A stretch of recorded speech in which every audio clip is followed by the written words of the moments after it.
Daniel from Komodo Nightmare, welcome to Nightbreed, man. Thanks for coming on. Thanks for having me on, man. Appreciate it. Yeah, cool. I'll be listening to your stuff. It's nice and intense, man. I'm into it. Eh? It's really good. Good, but yeah, that's exactly what it's meant to be, man. So that's really good to hear. Thank you. Excellent. I like how there's some breakdowns and sort of newer elements, but it's also really old school kind of speedy thrash stuff. What would you class yourselves as playing, do you reckon? Oh, it's hard. Like when I started the band, it was I just wanted to play old school Sepultura and Slayer riffs. Like that's all I wanted to do, but give it like a punk rock edge. Oh, cool. So yeah, just have like a punk rock songwriting sensibility, but also just have those evil Slayer Sepultura type riffs. So yeah, that's what I went for. But yeah, obviously we've gone through some lineup changes as of recent times, so that's definitely bound to change. But yeah. Oh, cool. So the debut EP came out September 2020. How was it? How was it recording that? Like, how was it getting together during COVID and all that rubbish?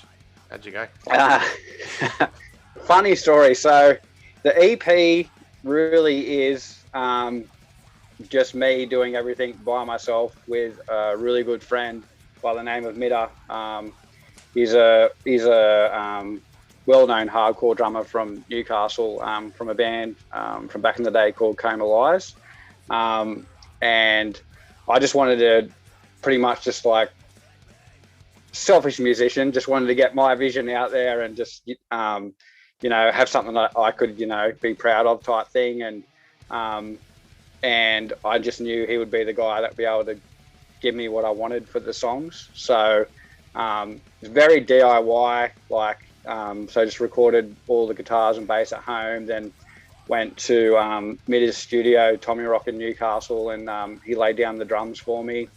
And then was actually going to record the vocals myself as well, but then an old friend said that he might be interested and got involved. And yeah, man, we just did the rest here and just put it out. It was only meant to be like a studio thing. It wasn't meant to like turn into a band or anything like that. It was just more me just wanting to lay something down, especially like through that whole, when the first wave of COVID hit and everything, had a lot of downtime. So,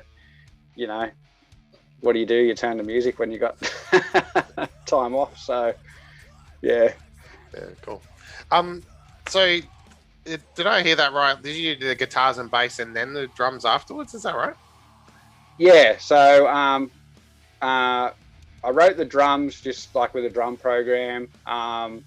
Wasn't happy with it. I wouldn't release anything with program drums on it, to tell you the truth. I'm more of an old school guy. So I just, pretty much just showed Midda, the drummer who did the drums for it, the ideas that I had, and then he just turned it into his own thing and just put his own little style on there. Like I love that old school hardcore punk vibe. Like I just love it. So, and he definitely brought that to the EP. So, drums after, and then came back in again, and then just recorded vocals with an old friend. Cool. Yeah, that drum sounds awesome, man. That snare smacking away, it's really good. Yeah. Yeah, man. And that's not samples. That's him actually hitting that snare drum, and I love it. Like, yeah. Let's go. What's the response to the EP been like? Like it's been out for a little while now. Yeah, it's been everything's been positive, which is really, really good. But like we've only just recently gotten to play our first show, so and the response there was really good too.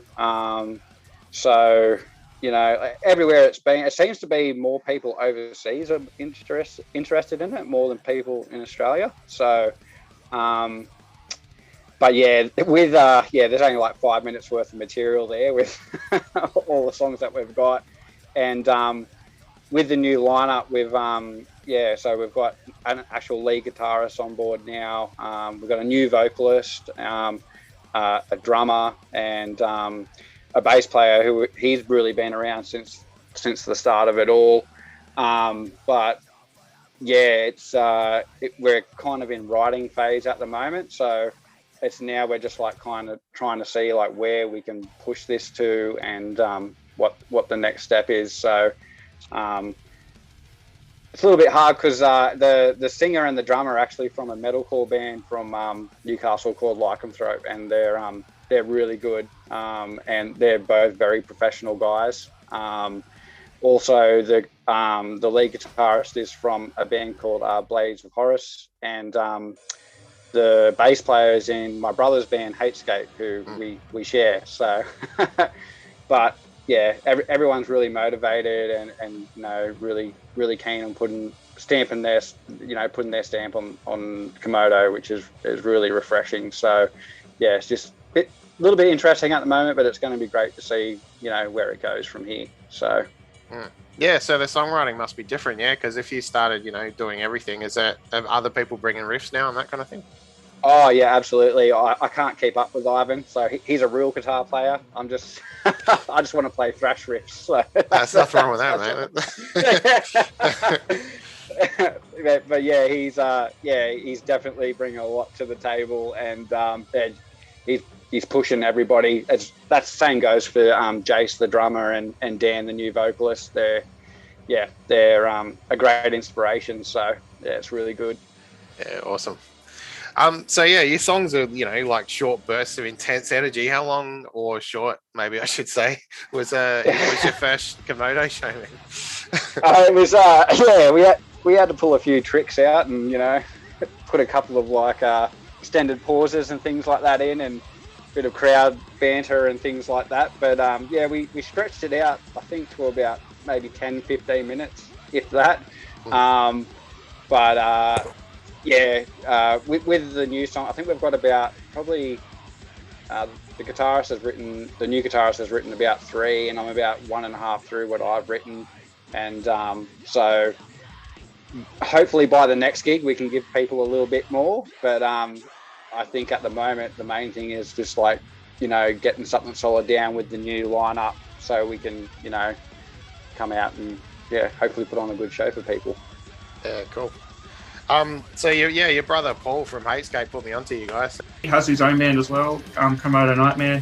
Freaking awesome. Check them out. They're like, Cam was in Komodo Nightmare as well. Oh, yeah. And now we share the same bass player now as well, so pretty unreal. So cheers, Paul. Oh, did he? Oh. Yeah. So you guys sharing a bass player, does that mean you're gonna, you'll inevitably play shows together? Most likely. Hopefully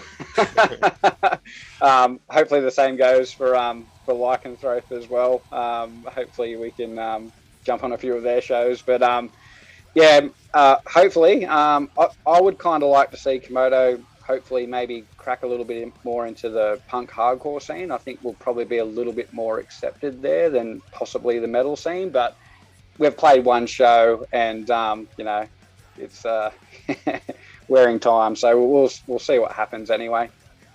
Yeah, it's a tough one, that, because I think like it's intense and heavy. I'd be into it, but you're right, some metal guys just want to hear like, I don't know, the specific kind of metal, Yeah, absolutely. Yeah. I had the same fight with my girlfriend all the time. She goes, "Is it just metal?" I was like, "No, there's punk in there. You just gotta."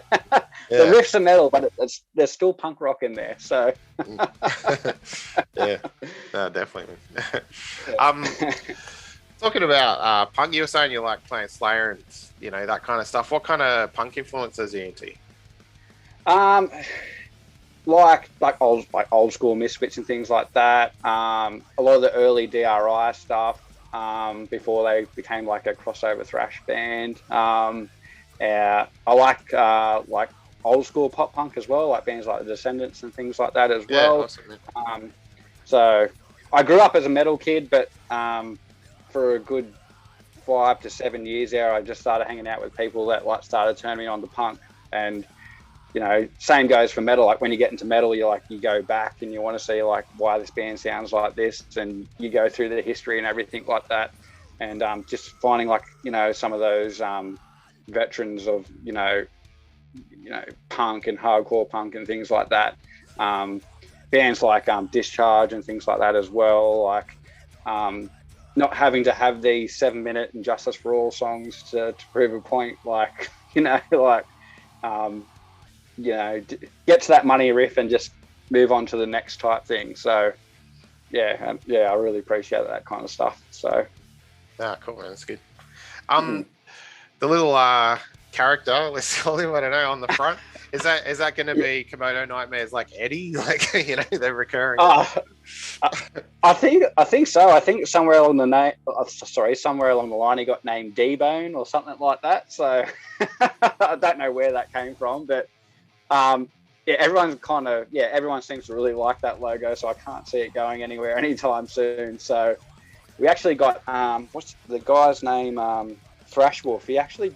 I think he's done a few Psychroptic album covers as well. But yeah,